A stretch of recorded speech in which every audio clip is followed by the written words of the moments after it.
Continuando com as nossas aulas, hoje eu gostaria de falar com vocês sobre prescrição e decadência no contrato de trabalho. Para tanto, é necessário primeiramente que a gente dê uma olhadinha na Constituição Federal, no artigo 7º, inciso 29 da Constituição Federal, porque lá nós teremos justamente dois tipos de prescrição: a bienal e a quinquenal. Ou seja, segundo a súmula 308 do TST, com o final do teu contrato de trabalho, nós começamos a ter aqui justamente o marco prescricional. A partir daí, eu vou contar da extinção do teu contrato de trabalho 2 anos para você entrar com a tua ação trabalhista. Passados 2 anos e 1 dia, eu tenho a prescrição total, ou seja, você não poderá mais reclamar por qualquer direito trabalhista que porventura tenha sido sonegado ou você acha controverso no teu contrato de trabalho extinto há mais de 2 anos. Então aqui nós temos uma prescrição extintiva de direitos. Nós temos então no artigo 7º da Constituição Federal um direito dos trabalhadores a perder direitos, se você quiser ler desta forma, mas que dá justamente aqui uma segurança jurídica que os direitos têm tempo para ser aqui contestados judicialmente, por exemplo, ok? Sob pena de ser fulminados pela prescrição. A súmula 308 do TST visou uma consolidação jurisprudencial sobre uma questão que ainda hoje tem algum tipo de briga doutrinária sobre qual que seria esta data de marco prescricional. Eu já falei que o TST entende que uma vez da extinção do contrato de trabalho, eu teria justamente o marco para essa contagem dos 2 anos para a entrada do teu contrato de trabalho. Por quê? Este marco também é interessante porque uma vez que você entrou com a tua ação trabalhista, você mata essa prescrição que está extinguindo os teus direitos dia a dia de que você não entra com a sua ação. Porque a partir do ajuizamento da ação, eu vou contar justamente o prazo quinquenal. Então vamos lá, conceituamos o prazo bienal de prescrição trabalhista do artigo 7º, inciso 29, como prescrição total. Não é isso?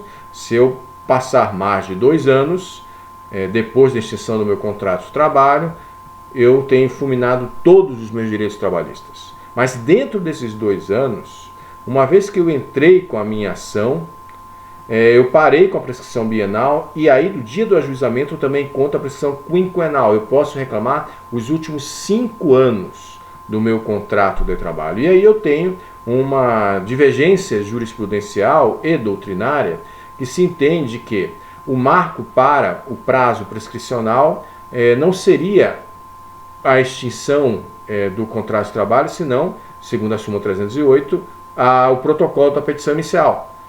E aí eu contaria a prescrição quinquenal para trás. Alguns outros dizem que não, eu tenho que ver o dia da extinção, do dia da extinção eu conto 5 anos para trás. Eu creio que essa discussão está vencida pela súmula 308. Então, se eu tenho 10 anos de contrato de trabalho, demorei 2 anos após a extinção do meu contrato, como a prescrição quinquenal me diz que eu posso reclamar só os últimos 5 anos, eu demorei 2 para entrar, eu só poderei reclamar os 3 últimos anos do meu contrato de trabalho, porque 2 anos foram fulminados pela prescrição extintiva de direitos, ok? Então, deste logo, eu posso conceituar a prescrição quinquenal como prescrição parcial, porque ela só afeta parte dos meus direitos. Ou seja, se estamos em 2020 e você tem as tuas férias de 2013, que não foram pagas pelo teu empregador, esquece. Elas já foram fulminadas pela prescrição trabalhista constitucional do artigo 7º, inciso 29. Ou seja, o empregador só terá que conservar, por exemplo, documentos dos fatos trabalhistas pelos últimos 5 anos. Esta é a grande questão aqui da prescrição trabalhista. Feito? Então, embora eu tivesse aqui modificações, especialmente no Código Civil, sobre a questão prescricional, é sempre bom que, especialmente a patronal e o empregado, tenha cuidado sempre com essa prescrição extintiva de direitos, e na patronal que ela seja arguída na contestação, segundo a súmula 153. Perfeito? Não deixar essa hipótese para o juiz, ainda que a prescrição total ela possa ser declarada ex officio, isso aí não há dúvidas. Mas eu tenho que ter essa atenção à súmula 153 da TST. Já a súmula 156 também faz uma leitura bastante interessante. Pode acontecer que você entrou na empresa, teve um primeiro contrato de trabalho, por alguma razão ele foi extinto, e depois de 6 meses você teve um outro contrato de trabalho com a mesma empresa. Então, quando eu tiver esses períodos descontínuos de contrato de trabalho, ou seja, em um primeiro contrato eu tive uma extinção, teve um interregno de 6 meses, eu tive um outro contrato, diz a súmula 156 que o período em que eu vou começar a contar, a fluir aqui a prescrição é do último contrato de trabalho. A mesma história da prescrição bienal e quinquenal, eu conto do último contrato de trabalho se eu tive vários contratos de trabalho nos últimos 5 anos, por exemplo, com a mesma empresa. Feito? Então, eu conto a partir do último. Outra alteração no que diz respeito à prescrição no direito do trabalho é a súmula 362 do TST. Falei e repito para vocês que a empresa só tem a obrigação legal de guardar os documentos, até para sua própria proteção, dos fatos trabalhistas dos últimos 5 anos. Só que eu tenho alguns outros direitos trabalhistas, como por exemplo pode ser o Fundo de Garantia por Tempo de Serviço, que eu tinha uma leitura que a prescrição aqui era trintenária. Ou seja, eu poderia reclamar sobre questões ligadas ao FGTS dos últimos 30 anos. Por quê? Porque quem faz a gestão desse depósito e guarda este fundo de garantia por tempo de serviço é a Caixa Econômica Federal, né, propriamente o trabalhador. Então tinha essa leitura de um prazo trintenário de prescrição em que você poderia pleitear questões trabalhistas inerentes ao FGTS. Pois muito bem, eu tive uma alteração desta contagem também aqui com o julgamento pelo STF, que trouxe uma modificação à súmula 362 e diz que agora também as questões relacionadas ao Fundo de Garantia por Tempo de Serviço também terão aqui uma contagem quinquenal, e deu como marco para esta mudança de interpretação a data de 13 de novembro de 2014. Ou seja, se você tiver uma lesão nessas questões de FGTS posterior a 2014, a novembro de 2014, a prescrição também será quinquenal para reclamar direitos no que diz respeito ao FGTS. Ok? Pois muito bem. A prescrição vai ter causas também impeditivas e suspensivas da contagem do prazo prescricional. Uma delas diz respeito justamente aos menores. Nós já vimos na aula de contrato de trabalho que eu posso sim contratar um menor para trabalhar dos 16 anos em diante, qualquer tipo de contrato, com algumas restrições apenas. Porém, em contrato de aprendizagem pode começar inclusive a partir dos 14 anos. Porém, dos 14 aos 18 não vai correr esse prazo prescricional contra menores. Esta leitura do Código Civil de Proteção aos Menores, ela tem a sua correspondência no artigo 440 da CLT, protegendo o menor de idade da prescrição trabalhista, a prescrição extintiva de direitos trabalhistas, ok? Da mesma forma, se este empregado desses direitos materiais se estiver fora do Brasil em serviço público, eu também terei uma causa impeditiva da prescrição trabalhista, do fluxo do prazo prescricional, ok? Ademais das causas impeditivas, eu tenho as cláusulas suspensivas do contagem da prescrição trabalhista. Nesses casos, eu quero que vocês deem uma olhadinha no artigo 625G da CLT, que trata sobre as, na prática, extintas comissões de conciliação prévia. Mas como esta hipótese legal de suspensão não está extinta, não está derrogada, está vigente, o que acontece é que, de fato, nós não temos mais as comissões de conciliação prévia nos mercados de trabalho nacionais, inclusive o local aqui de Joinville. O que é que eu tinha lá?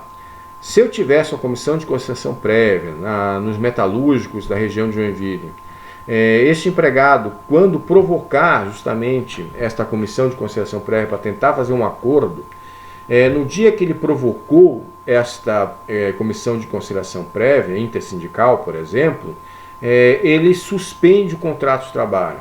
Em até 10 dias, ou seja, pode ser antes, mas até 10 dias, a comissão de conciliação prévia vai tentar fazer um acordo para ele ou não, ou talvez não consiga fazer acordo. Então, nesses casos, eu suspendi por até 10 dias, vamos dizer que foi 10 dias, o prazo prescricional, ou seja, este trabalhador teria 2 anos, que é o prazo da prescrição bienal, para entrar com a situação trabalhista a contar da extinção do seu contrato de trabalho, e mais 10 dias, porque esse período dos 10 dias é o que trata o artigo 625G, onde teu fluxo prescricional estava suspenso enquanto eu tivesse essa hipótese puramente teórica de uma comissão intersindical para propor acordos antes da Justiça do Trabalho. Assim como eu tenho causas suspensivas, eu tenho causas interruptivas do contrato de trabalho. Então, nestas hipóteses, o que eu tenho aqui justamente é que, uma vez que você entrou com este hipótese, eu não tenho esta contagem do prazo. Eu falei na comissão de conciliação prévia que você tinha 2 anos e 10 dias, né? Aqui eu teria um recomeço dessas causas inteiras de contagem, ok?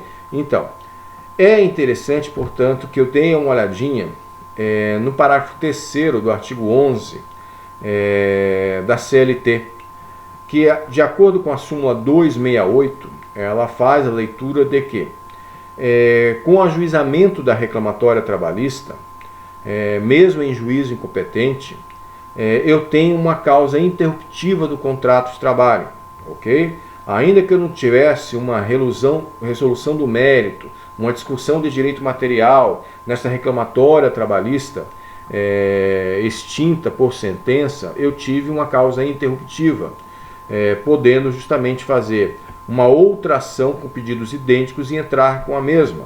Ou seja, talvez eu entrei com a ação, eu tive o arquivamento da minha ação por falta do empregado à audiência inicial, e logo após eu entrei com a mesma ação contra a mesma empresa, com os mesmos pedidos, e aí eu tenho justamente uma causa interruptiva do contrato de trabalho que me devolve por inteiro o prazo prescricional. Essa é a grande diferença no que diz respeito à suspensão e interrupção também da prescrição trabalhista, ok?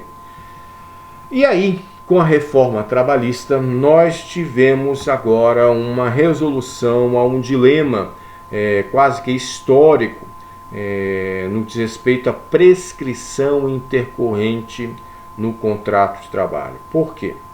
Porque eu tinha 2 ponderações diametralmente opostas entre o STF e o TST. O TST ele não admitia a prescrição intercorrente pela súmula 114 do TST. E o STF, por sua vez, em sua súmula 372, admitia a hipótese da prescrição intercorrente na Justiça do Trabalho. Então, esta hipótese agora acabou. Se admite, sim senhor, que durante uma ação trabalhista, por uma inércia do titular de um direito material, em não dar andamento à sua própria ação, que eu tenho os efeitos da prescrição. Então, nesse sentido, a prescrição intercorrente, hoje pode acontecer em algumas hipóteses. Então, o parágrafo 1º do artigo 11A da CLT, me diz justamente que, se na execução trabalhista o exequente deixar de cumprir uma determinação judicial no curso da execução em um prazo de 2 anos, eu terei a prescrição intercorrente. Ok? E se, por um acaso, o juiz de ofício não o fizer, essa declaração da prescrição intercorrente, eu possa ter justamente uma provocação por parte do interessado para que eu tenha o reconhecimento dessa prescrição intercorrente, que agora, após a reforma trabalhista de 2017, não há dúvida sobre a sua aplicação no contrato e na justiça do trabalho. Ok? A decadência, ela tem uma função diferente. Ela extingue o próprio direito. Ok? O que eu quero com isso? Por exemplo, se eu tiver uma falta grave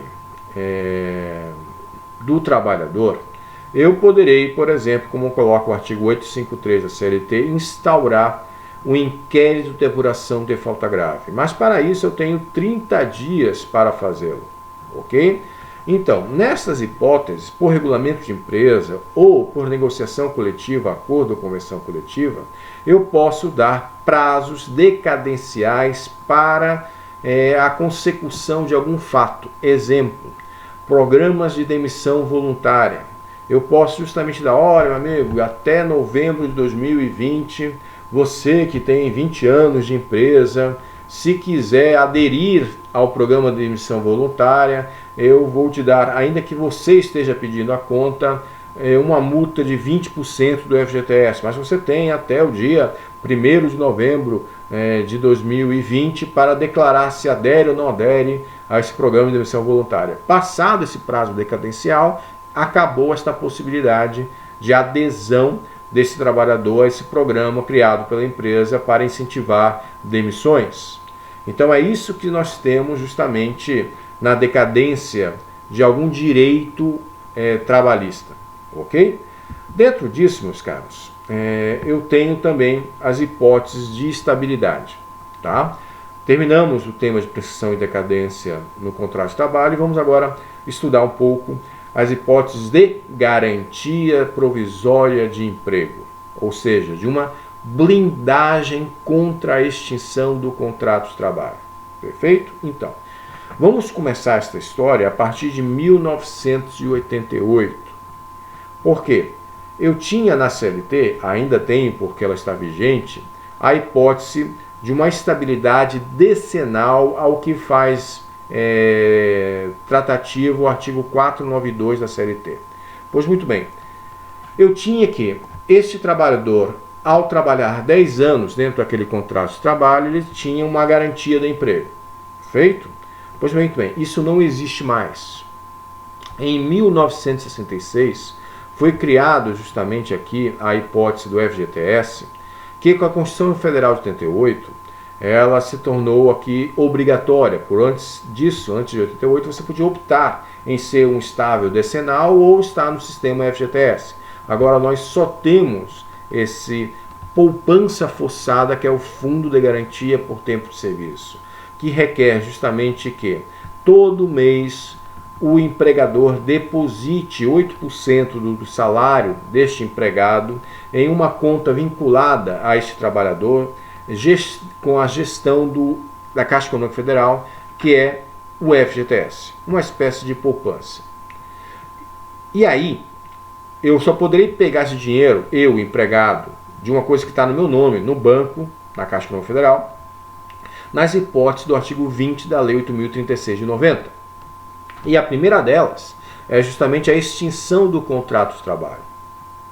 Com a extinção sem justa causa do contrato de trabalho, o empregador vai me dar uma guia para que eu possa ir até a Caixa Econômica Federal tirar justamente o saldo que eu tenha dos depósitos de FGTS lá na Caixa Econômica Federal, e ainda, se ele deu causa à extinção do meu contrato de trabalho, que ele pague uma multa de 40% sobre os depósitos feitos durante o meu contrato de trabalho, como multa rescisória.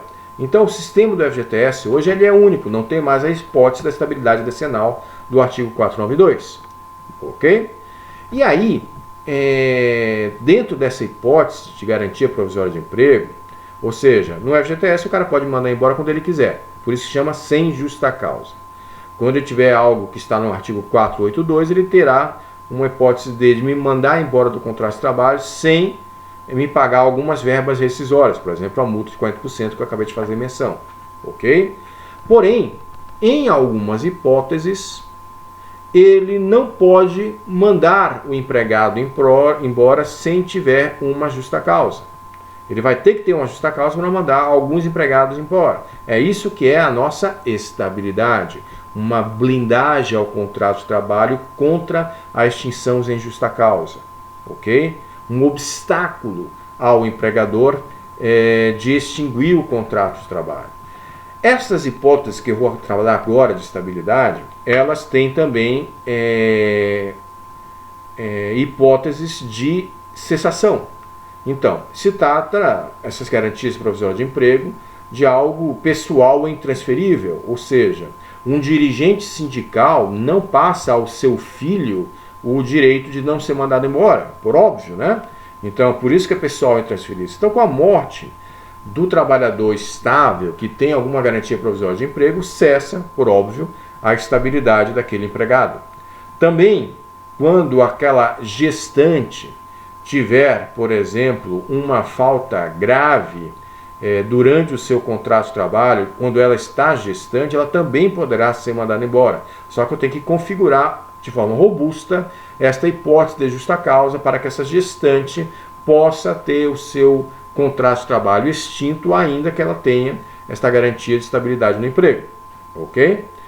Quando tiver um dirigente sindical também, e ele cometer uma justa causa, a empresa pode abrir de forma administrativa ou judicial um inquérito de apuração de falta grave para justamente ver se aquela falta efetivamente foi feita pelo aquele sindicalista, aquele dirigente sindical, ou se trata de uma perseguição da empresa àquele dirigente sindical. Configurada que é uma justa causa, ele também pode ser mandado embora, porque se extingue a possibilidade da estabilidade quando tiver o cometimento de uma falta grave, ainda que seja por um dirigente sindical, ok? E obviamente, talvez esse dirigente sindical, ele deu um basta, olha, não quero mais isso aqui, eu quero também extinguir meu contrato de trabalho, eu quero renunciar à minha garantia provisória de emprego e eu quero me demitir, não quero nem estabilidade, nem o contrato de trabalho. Então, nestas hipóteses, o artigo 500 da CLT também autoriza que o empregado abra mão deste benefício que é a garantia provisória de emprego. Feito? Ou seja, se eu não tiver estas hipóteses que eu acabei de falar para extinguir esta garantia provisória de emprego, a empresa que mandar alguém embora com estabilidade, ela vai ter algumas sanções de caráter econômico na extinção do contrato de trabalho de um cidadão estável, inclusive com a possibilidade da reintegração desse trabalhador ao contrato de trabalho que foi abusivamente extinto. É isso que é a garantia provisória de emprego. Esta blindagem do contrato de trabalho me informa que se eu mandar um trabalhador que tem uma hipótese de estabilidade embora, esse trabalhador poderá entrar na Justiça do Trabalho, requerer a sua reintegração. Por quê? Porque ele estava com benefício de acidente de trabalho e a empresa mandou ele embora. Então talvez a Justiça do Trabalho entenda que foi uma despedida abusiva, manda a empresa reintegrar ao contrato de trabalho aquele trabalhador que foi mandado embora e os salários que ele deixou de perceber a partir dessa despedida abusiva de um trabalhador estável, ele terá direito com juros e correção monetária a esses salários vencidos durante esse período até a sua reintegração. Porém, pode acontecer que o juiz entenda que não há mais condições de continuidade deste contrato de trabalho, porque as causas abusivas a que se deu a extinção do contrato de trabalho não dá mais para o cidadão voltar para aquele ambiente. Talvez esta gestante foi agredida moral e fisicamente na hora da extinção do contrato de trabalho e não tem mais condições psicológicas de voltar àquele ambiente negativo de trabalho. Então, nesses casos, o juiz ele pode alterar esta reintegração ao contrato de trabalho por uma indenização. Ele pega justamente esses salários vencidos desde a despedida abusiva, corrigidos com juros e correção monetária, e paga-se em dobro como uma forma de indenização a este empregado, que não será reintegrado, mas ganhará essa indenização destas formas postuladas os artigos 497 e 498 e confirmados em sua interpretação pela súmula 173 do TST e 221 do STF, que merece a leitura por parte de vocês. Mas quais seriam essas hipóteses de garantia provisória, de estabilidade? E essas questões eu gostaria que vocês prestassem muita atenção, fossem até a CLT para dar uma lidinha, as leis que também garantem essas hipóteses, porque normalmente são questões usuais em concursos públicos e exame da ordem, eu saber quais são essas hipóteses de garantia provisória. Portanto, primeiro, vamos partir de uma exclusão. O cargo de confiança, o gerentão da empresa, o alter ego do empregador, mas que continua sendo empregado, este não possui hipótese de estabilidade em função da dicção legal do artigo 499 da CLT. Ok? Então, porém, por sentenças normativas, convenções ou acordos coletivos, ademais das hipóteses legais que eu vou mencionar para vocês dentro de alguns minutos, podem ter a criação por convenção, acordo coletivo ou sentença normativa de novas hipóteses de estabilidade. Mas o que nos interessa saber aqui é justamente quais são as hipóteses legais de estabilidade, ok? Então, o artigo 625-A e seguintes da CLT trata sobre as comissões de conciliação prévia, que nós em outras aulas só tratamos sobre isso, ok? Porém, esta comissão, como o próprio nome indica, é um grupo de 2 até 10 empregados, por exemplo, que terá representantes da patronal e representantes dos empregados nessa comissão de 2 a 10 da comissão de conciliação prévia, ok? Então, esses números pares, 2 a 10, de composição mínima ou máxima da comissão de conciliação prévia, é dizer que sempre haverá uma paridade de representantes. Então, quando eu tiver uma comissão de conciliação prévia de 2, terá um representante da patronal e um representante do empregado.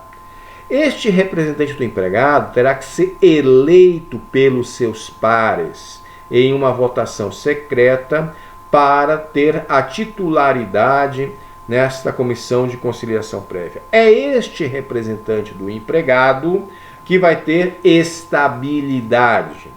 E a leitura desses processos eletivos de representação de trabalhadores é a seguinte, meus caros, normalmente, que a partir da inscrição da eleição nessas representações de trabalhadores, eu já terei essa hipótese de estabilidade. Uma vez eleito, durante o meu mandato, nessa representação de trabalhadores, eu estou com a garantia provisória de emprego. Terminado o meu mandato nessa comissão de conciliação prévia, por exemplo, eu tenho mais 1 ano de garantia provisória de emprego. Esta leitura que eu acabei de fazer para a comissão de conciliação prévia é a mesma que se faz para o dirigente sindical, ou seja, outro cargo representativo de trabalhadores. Então, quando tiver uma eleição no sindicato, a partir da minha inscrição na eleição eu já estou estável. Quando houver a apuração de votos na eleição sindical, e eu fui levado pelos meus pares em uma votação secreta ao cargo de dirigente sindical, eu e o cara que ficou em segundo lugar, o suplente para aquela vaga, está estável durante o mandato, desde a inscrição na eleição, ganhou a eleição como titular ou como suplente. Durante o mandato, ele está estável, e quando terminar o mandato de dirigente sindical, ele fica mais 1 ano de estabilidade. Ok? Então, 1 ano e 1 dia depois, este dirigente sindical poderá ter o seu contrato de trabalho extinto sem justa causa, sem maiores problemas. Esta é a leitura do artigo 543 da CLT, em seus parágrafos 3º e 5º, que também é interpretado pela súmula 369 do TST e pela UJ 365 da seção de desídios individuais, subseção 1 do TST, no que diz respeito ao seguinte: titular e suplente têm essa garantia provisória para os dirigentes sindicais. Ou seja, se você tem um cargo que não se confunde como diretor sindical, você não terá essa estabilidade. Se você é o gerente de ócio e alimentação do sindicato, ou seja, é o cara que organiza o churrasco do sindicato, você, por óbvio, não tem essa estabilidade, que ela nasce, meus caros, em dois grandes nortes.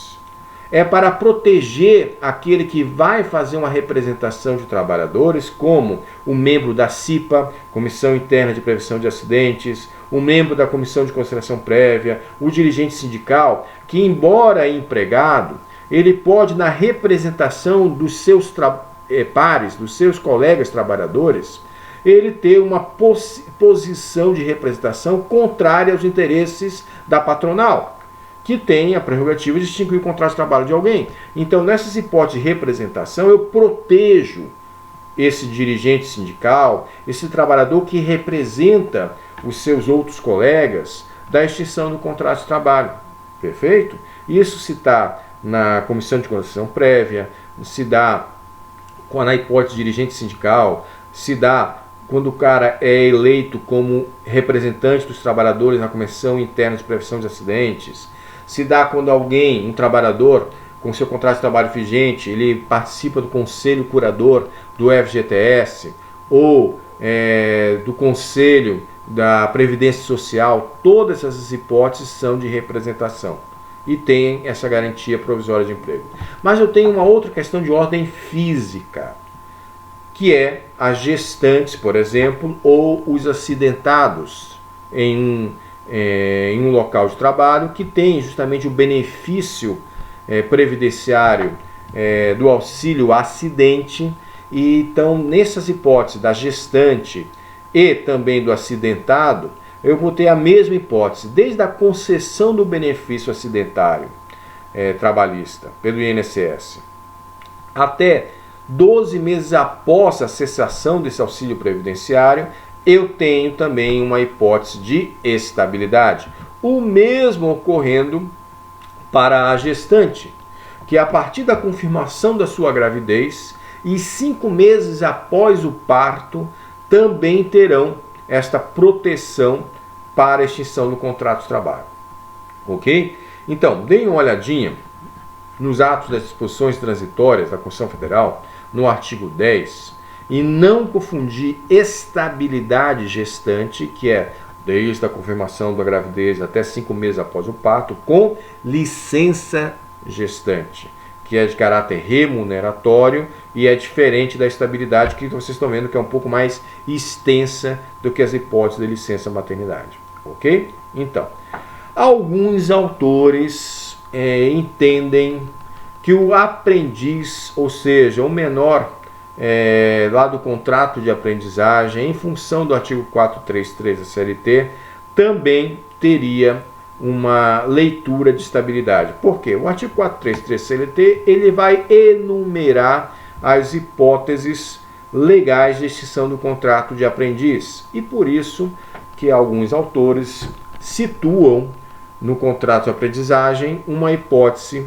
no artigo 433 de estabilidade. Eu não leio desta forma, porque ao fazer uma interpretação literal dos incisos do 433, você vê que existe hipóteses para extinguir o contrato de trabalho deste aprendiz sem maiores dificuldades, tá? Mas fica aí essa questão de ordem doutrinária, colocando o aprendiz também dentro das hipóteses de estabilidade, o que eu discordo.